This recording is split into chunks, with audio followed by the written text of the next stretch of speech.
Welcome back to Postcards and Podcasts. I'm Thomas Maleet, and today we're at the Old World Cafe in Bosherston in Pembrokeshire, and I'm here with Seth Morris, the former junior English surf captain and former British champion. Yeah.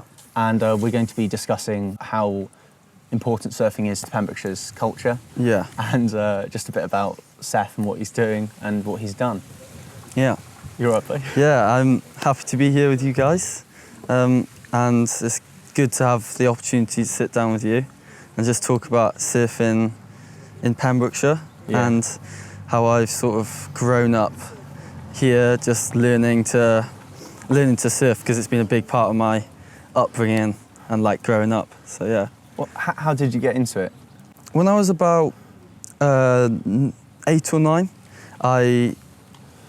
my dad just bought me like this little foamy surfboard, and it was like Christmas Day, and then as soon as the waves were like small enough, because back then my parents didn't want me to go in the big waves, I just went in and just got into it, and I just really loved it. My parents encouraged me quite a bit. They were never like push you or anything, but like surfing's quite a good sport to get into in Pembrokeshire. Yeah, so it's not like I'm living in the city or anything where I can surf a couple of times a year. It's like I could do it quite a bit, but I had to rely on my parents a lot for lifts and taking me every day. So did you start in North Pembrokeshire then? I started with my dad just taking me, pushing me into waves and stuff like that. Pushing you into waves? Yeah, pushing me in so I don't have to paddle. Well, weak arms back then. And then I was surfing at White Sands, Newgale, all these like quite good beaches just to get into. And then I made a couple of friends through it. My mate Reese, Yargo, Callum, and they were in this surf club called Pete Bounds Surf Coaching. And Pete Bounds he's local legend around here, up North Pems anyway, and he was big involved. And I just asked one day if I could get involved, and I started doing the sessions with him. Sure. And he just really encouraged me, and we had like a great group that was we were sort of really competitive with each other, which was quite good. And I think that's how like we all progressed. Yeah, I was quite lucky that was the time I got into it, because I feel like at the moment there's still plenty of opportunities for young surfers, but that was a very good club for me to get involved in at that time. And do you still surf with the people that you used to surf with? Some of them have gone off to uni, and some of them have gone down different paths now, but it's nice to every summer a lot of mates come back and we surf. It's nice to have like a surfing community. That we all go surfing together, which is quite cool. Now that you drive about, you must have a preference beach to go to. Yeah, so since passing my test, it's taken, my parents have to take me everywhere now, so it's quite good. But I love, obviously Freshwater West is the most consistent spot, and I go there a lot in the summer, and there's a couple of sheltered secret spots which maybe I can't name. No. Just because I might get told off, so, In the winter especially, when I'm home, past couple of years I've been travelling a little bit, just get away from the cold waters, but it's quite nice to like hunt down some good secret waves that just with like mates, I was in Fresh West the other day, and, and I was going down, and there was nothing but fog.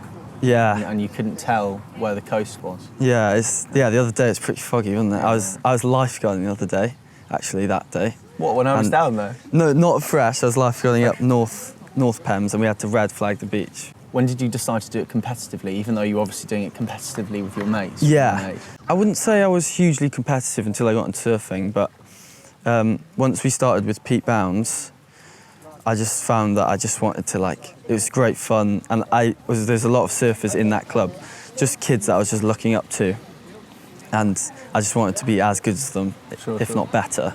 And from there I just there's a couple of competitions popping up, and my parents I just wanted to get involved and just see what it was like, because I knew a couple of people that had already competed, And so I did the British Junior Championships, got knocked out first round. Nice. Which was, and then I did the Rip Curl Grom Search, which was in Portugal. That was under 12s, and then I won that, so it gave me quite a big boost in confidence, and that's how I picked up sponsorship with Rip Curl and stuff like that. So it kind of like rolled from there, really. Sure. Fresh West is one of the best beaches in Pembrokeshire because it gets the you get the full force of not quite the full force, but the tail end of the Atlantic storms, don't you? Yeah, definitely. They get knocked off in Ireland. Really, Fresh is the place where it really comes in and where all the swell comes to Pembrokeshire, just because it's quite open, quite deep water, and it's just up in North Pems. You've got St Bride's Bay, which is quite like, it's kind of similar. Sometimes waves don't always get in, especially down where I am, Broadhaven. So I often venture down south to get my surfs in. Where would you say is the best place to start off? And if we were going to grade because the great thing about Pembrokeshire is because we've got all the different inlets, we've got basically every stage of surfing. Yeah, I think in Pembrokeshire, wherever there's like a peninsula, we're quite lucky just because you can travel around the peninsula to try and catch little, if it's big storms, you can surf in the sheltered spots out of the way facing east ways, so the winds are good. Or if it's small, you can head to places like Fresh, which westerly facing, where you get all the swells. But in regards to, I'd say if you're trying to get into surfing, if you're on holiday in Pembrokeshire or, moving down here, I'd say Newgale or White Sands are quite good spots to get into up North Pems. Because Fresh is good, but it's quite rippy, and if you don't know, then you can get taken in different directions. You can get into trouble. As long as I'd advise if you go to Fresh for your first time, go like with people, and it's not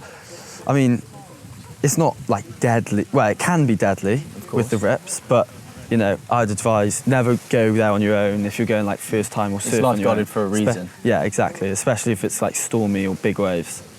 But yeah, in regards to learning Newgale and White Sands. What do you surf on? What's your board? Well, I surf. Have you named her? I surf JP surfboards quite a bit. Yeah. When I was really young, I was about 4'8".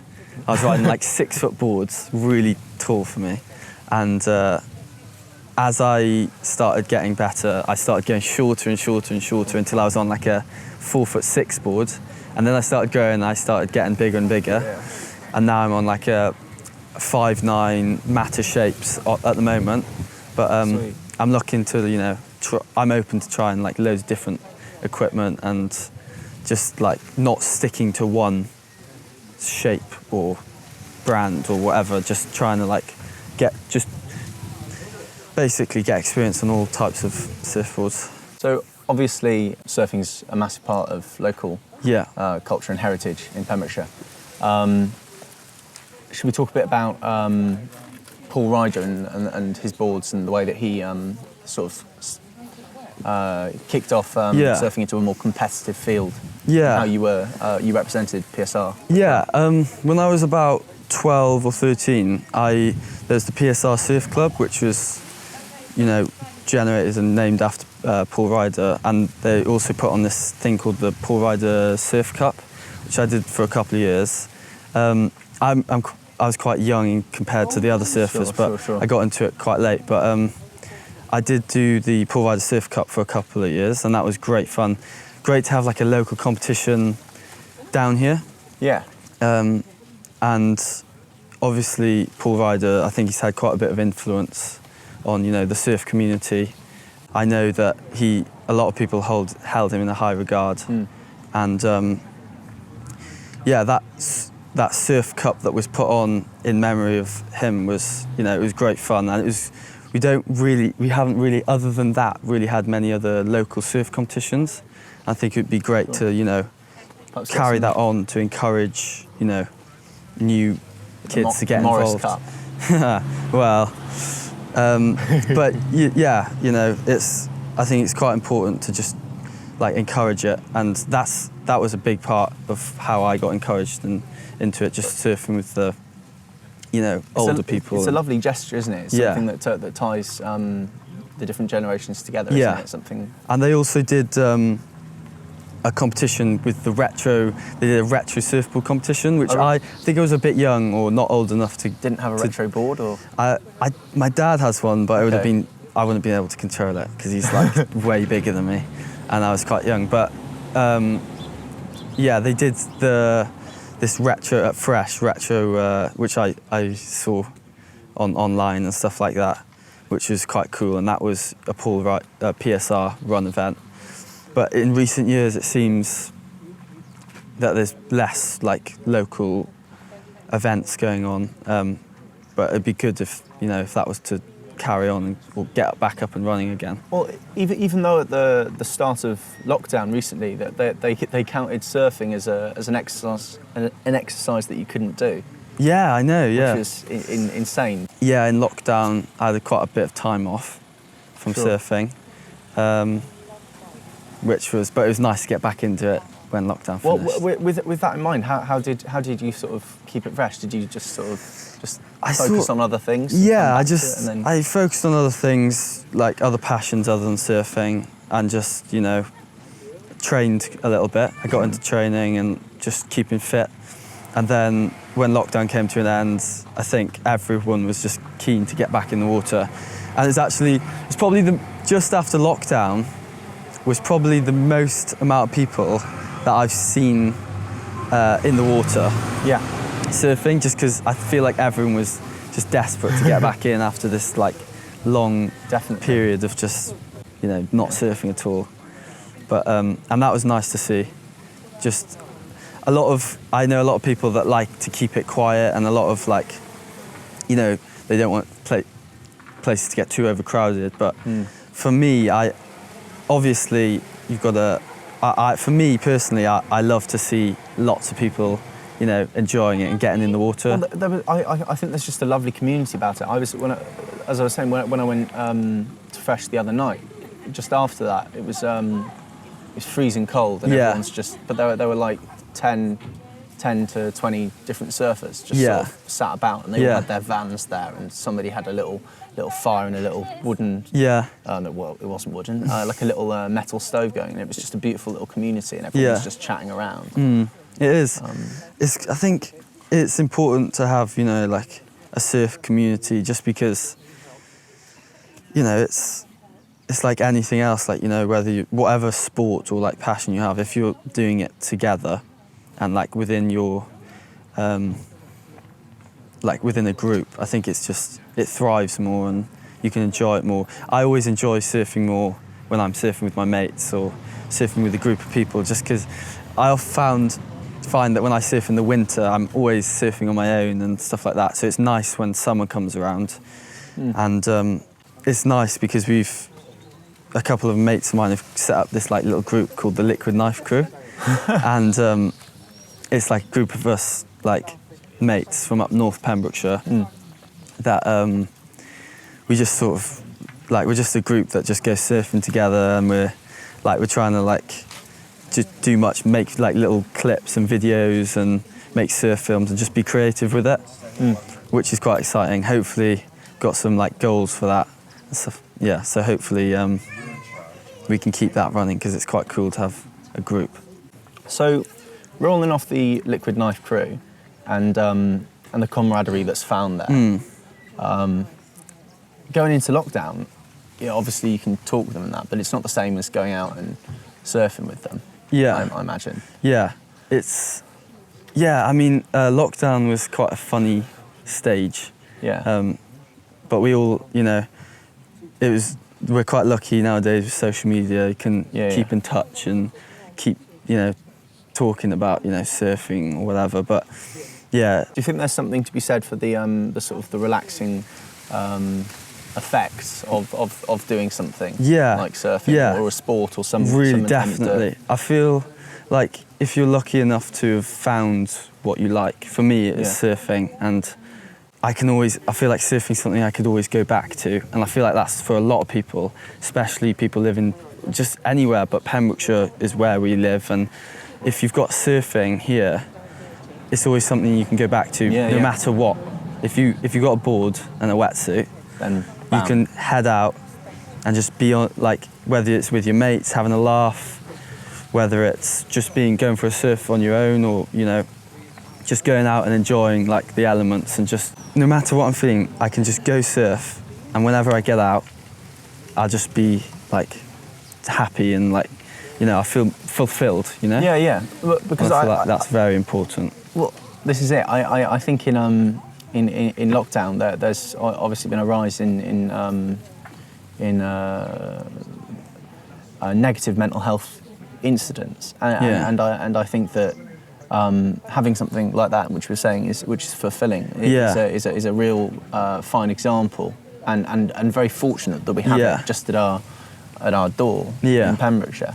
Yeah, it's nice to see people getting involved and just enjoy, especially this year when it's a very weird and off year. I've never seen more joggers or cyclists in my life. Exactly, people are just getting into their leisurely activities, and it's just nice to see. And I love seeing people just like lots of people just getting into surfing, just because it's a sport I love, and the more people do it, I feel like the better, especially in this area. Well, it's something that can only sort of build, and like I was saying before about Fresh West and that little community of surfers just gathered around fires and chatting.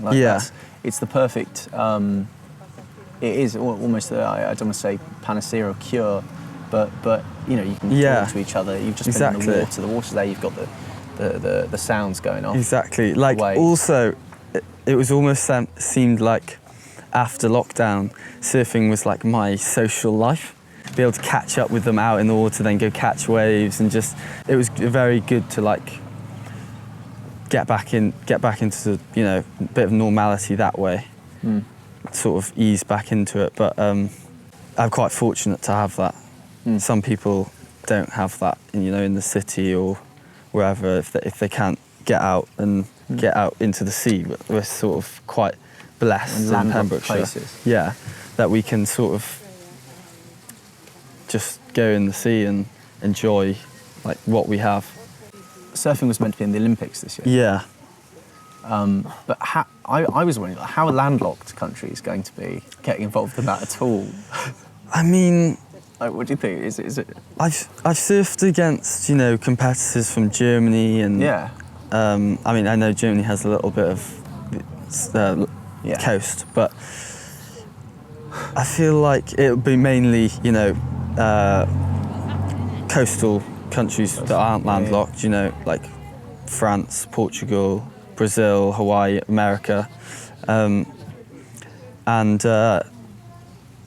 mean, this year was meant to be the year for surfing to make its big debut in the Olympics, which I think is hopefully very positive for surfing within Britain, because a lot of surfing is not a very big sport within Britain yet. No.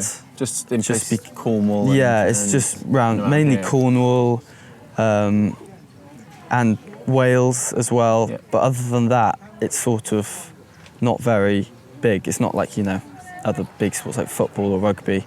But it's a shame that all of this has happened. But hopefully next year, surfing can do well in regards to viewers and spectatorship and stuff like that, and just as a hopefully sport being more recognised. Yeah, exactly. I think it can only be a good thing for surfing within Britain, and for young surfers, Pembrokeshire and beyond, just to have a focus and like something going on. Yeah, completely. 'Cause it's important to have like a focus and things going on in terms of within your sport or within yourself. Yeah. Do you how would you go about doing the Olympics? Do you think if it's happening? In next year. Yeah, well, next year. Next year. But they're calling it 2020, aren't they? I think so. Yeah, the year that never was. I think, there's different ways you can qualify for it, and who knows if a British person would qualify for it. But hopefully, in years to come, we'll see a British surfer, and I want to try and give it my best shot, just to do as well as I can on like the international stage. It's exciting to like have that as a focus, and to be one of the first Olympic surfers is quite a big claim. I mean, that would be quite cool, just to have that claim. So yeah, it's exciting. Hopefully it will all play into our hands and slip in that direction. Yeah. We're going to get some, we're going to go watch a bit of surf in a bit, aren't we? Yeah. Gonna go for a little surf. Are you up there? See how it's going? Yeah. See how you're doing? Yeah, we're going to head to Fresh. Yeah. The old faithful spot. But I'm sure there'll be other people then. Yeah. Yeah. Sweet. Should we hop to it? Yeah.